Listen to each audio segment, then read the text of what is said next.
So in this video, we'll be learning about the polar coordinates, and let's start with a simple example to understand this further.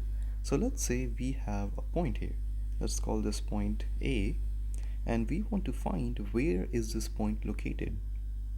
Now one way to find the location of this point is to read the x-axis point and the y-axis. So let's just say this is 3, and this point on the y-axis, which is corresponding to point A, is 2. So we can denote it as the x-axis point, so 3 comma 2, where the x-axis distance is how far the point is from the origin horizontally, and the y point, which is 2 in our case, is the distance from the origin vertically to this point. So the x-axis is this distance, which is 3, and then the y-axis distance is this one from here to here, which is 2. And the main point of denoting it here is to find out where it is from the origin, which is always the point 0, 0. Now, is there any other way which we can use to find the location of this point other than using the method that we just did, which is called the Cartesian method? The answer is yes, and the method is called polar coordinates, and we look at two things using this method. The first thing is how much is the distance between the origin and the point that you're looking for. In our case it is A, so it's going to be this distance. Actually, let me draw it with a different color. So this is straight away just the distance which will be given to you. And the second thing that we look at is the angle between the line, the red line that we just drew, and the angle between it. So let me just denote it by another color. It will be this angle with the positive x-axis. So again, there's two things in polar. The first is the r, which is the distance between the point and the origin, which is denoted by r. And the second thing is the angle between the positive x-axis and r, which goes anti-clockwise. So let me just draw that also to denote that it goes from here to here.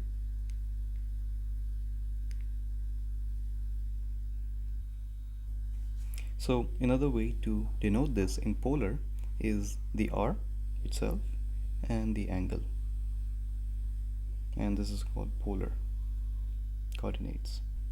Now, one really important thing in polar coordinates is the signs of the angle and the r.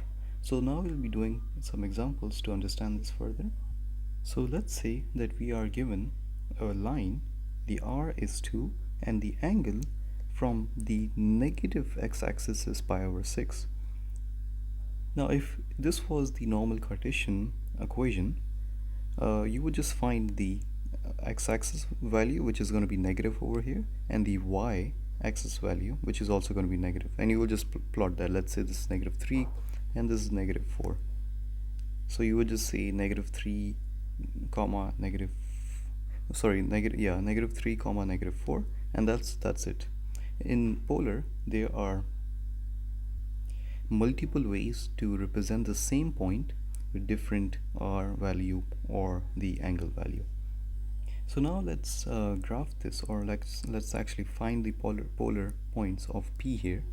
The first one is that we know that the r itself is just 2, and now the angle, now remember it's always anti-clockwise from the positive x-axis, so we need to measure this entire angle. We know that a straight line is pi, and we know that this part over here is pi over 6, so you just add pi plus pi over 6, which is going to be 7 pi over 6. So the angle here is 7 pi over 6. So this is one way to represent this point. Now just imagine that we take an entire rotation and we come back over here and we again go to this point. That will be 360 plus this part, and 360 degrees in pi is 2 pi. So we have infinite number of ways to represent this point using the same r but different the angle but adding it 360 rotation. So this is the smallest angle that there is for this point. Now let's find more ways to represent this point. So now what if we go anti-clockwise from the x-axis? That is going to be the negative sign of the angle. So if you're going anti-clockwise, the angle is positive. If you're going clockwise like this, it's going to be negative angle. So the r is going to stay the same. So 2 comma, and this angle over here, we know that this is pi over 6, this part, and the entire line is 1 pi. 180 degrees is 1 pi, so we just do pi minus pi over 6, which is going to be 5 pi over 6, and we need to add the negative sign. So that's another way to represent this part. So this is another way to represent it. Now the main thing is you need to remember is that you always start from the positive x-axis when measuring the angle and going, actually let me write it down. So when it is anti-clockwise, it is positive, and when you're going clockwise, it is negative. And you always start from the x-axis. Now let's draw a reflection of the r, the line itself. So the reflection, I'm going to draw it in, let's say, purple. You can tell the difference. It's going to be right here, and let's call it P star. It is the reflection or the image of P. We also know that the angle of this part from the positive x-axis is going to be pi over 6, since this is opposite to this one. And now if we find the polar point of this P over here using the P reflection, it is going to be P, and let's leave the r for now, and the angle is going to be pi over 6. And now we want to go opposite direction because we want to find this P, right? So that is going to be -2. So you go into this angle, which is pi over 6, which is the reflection, and then you go opposite direction. So actually, sorry about my handwriting. -2 comma pi over 6. Let's do more examples. So I'll give you another question and you can pause the video and do it. So in this question, the r itself is 2 and the angle from the line P and the negative x-axis is pi over 6, and you need to represent this point in polar coordinates. So take a moment and pause the video to do the question itself. So let's start now. The first thing that we need to do is find the angle between the positive x-axis and going anti-clockwise. So what I mean is this angle, and that will be 180 minus pi over 6, which is going to be 180 degrees is pi, and it's going to be pi minus pi over 6, which is 5 pi over 6. So this is 5 pi over 6, and we can write the first representation as 2 comma 5 pi over 6, close brackets. Now the second way is to go clockwise, so this direction all the way to the point. So it's going to be from here here, that's going to be pi plus pi over 6, which is 7 pi over 6, and we are going negative sign. So the r stays the same, comma. Now remember, we are going clockwise, so don't forget the negative sign. Now it's going to be pi plus pi over 6, since 180 is pi, and this angle between the line and the negative x-axis is pi over 6, so 7 pi, -7 pi over 6. So now let's draw the reflection of the P line and see how do we represent it using that reflection. So again, this is the reflection. We know that this angle over here is going to be pi over 6. So now, using this reflection, the first point that comes to our mind is we are gonna go this and clockwise direction, which is pi over 6, and don't forget the negative sign. So let me just write it quickly. Negative pi over 6, and now we are in the reflection of p. So to go to the other direction, it is going to be negative 2. So now let's do something more interesting. So let's say we have this point P over here, and again we have the Cartesian way of representing it. So let me just draw it quickly. This point is going to be x, and the y point is going to be over here.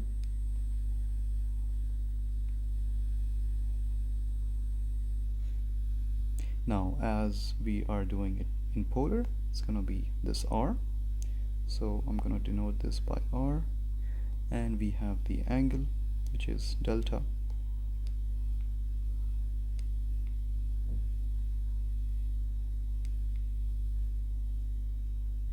Now, is there any way or method to find these values, the x distance, the y distance, using the variables that we have over here? The first thing that we notice is that we have a right angle. So let me actually use a different color. We have a right angle here, right? And we can use the Pythagorean theorem, which says x squared plus, actually let me change the color. So x squared plus y squared is equal to r squared in our case, which is the hypotenuse. Now could we also use trigonometric identities over here? Since we have an angle over here, so the tan of delta is equal to opposite, which is the this side. Opposite is over here, over adjacent, which is going to be this distance. So the opposite distance is the height, which is the y. So it's going to be y over, and x, the adjacent side, is the horizontal distance, right? The base of the triangle, which is x. Now if we do sine of delta, which is going to be opposite over hypotenuse, so ka to toi. So let me just write that quickly. So ka toi. So sine is opposite over hypotenuse. Opposite of this angle is y over hypotenuse is r, and then the last one is cosine, and cosine is adjacent, which is going to be x over hypotenuse is r. Now if we can isolate the y and the x, it is going to be y is equal to r of sine of delta, and x is equal to r of cosine delta. So let's do an example. So let's say that we have r is equal to 4 over 2 cosine delta minus sine delta. So the first thing that we can do is get rid of the fraction. It's going to be r into 2 cosine delta minus sine delta is equal to 4, and we can expand this and we will get 2r cosine delta minus r sine delta is equal to 4. So have we seen this before? So if I just scroll up here, we know that y is equal to r sine delta and x is equal to r cosine delta. So we can replace r cosine by x and r sine by y. So we'll get the final equation as 2x minus y is equal to 4. And this is basically a straight line, which is very easy to graph. Now if you had this polar equation, that would be very difficult to graph it, right? So the main purpose of doing this example is that polar coordinates or equations are used to graph very complex equations or graphs, like let's say roses or hearts or stars, which are impossible or very difficult to graph it with the traditional x and y equations. Let's look at some very simple and basic equations in polar that you would need to know. So let's say we are given the angle as pi over 4 and we are not given an r value. So the way to graph this, it would be to check the angle. So it's x-axis and going anti-clockwise. So let's say this is pi over 4 and we don't know the sign of r since it's unknown. So we can assume that this is a straight line which is going through the origin and the angle is pi over 4. And we can denote this by r pi over 4. Let's say we are given only the radius and no angle. The way to graph this would be, since we know that r is 2, we know the radius itself is 2. So this would be simply a circle. And any point from the origin, the distance between any point on the circle and from the origin would be 2. So let's say here, let's say over here, it's 2, and anywhere else also. Let's say that we are given r as an interval. So let's say it's more than or equal to 2, or sorry 1, and less than or equal to 2. So what would this look like? So the way to graph this is like a washer. So the inner circle with the radius of 1 would be this one, and the outer is with the radius of 2, and the area that we are looking for is the shaded part and not including the unshaded part. Since this distance from here to here is 1 and the distance between the outer radius and the origin is 2.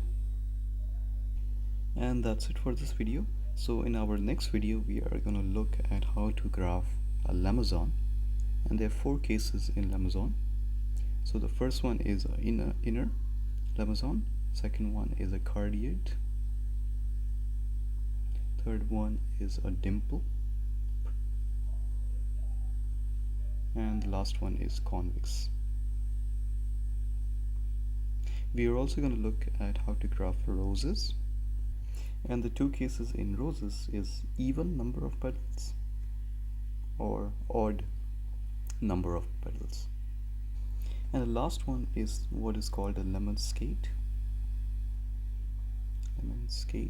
which basically looks like an infinity sign, if you know what that looks like. And that's it for this video. If you have any questions of anything that we covered in this video, feel free to ask in the comment section and I'll be more than happy to answer. And thanks for watching.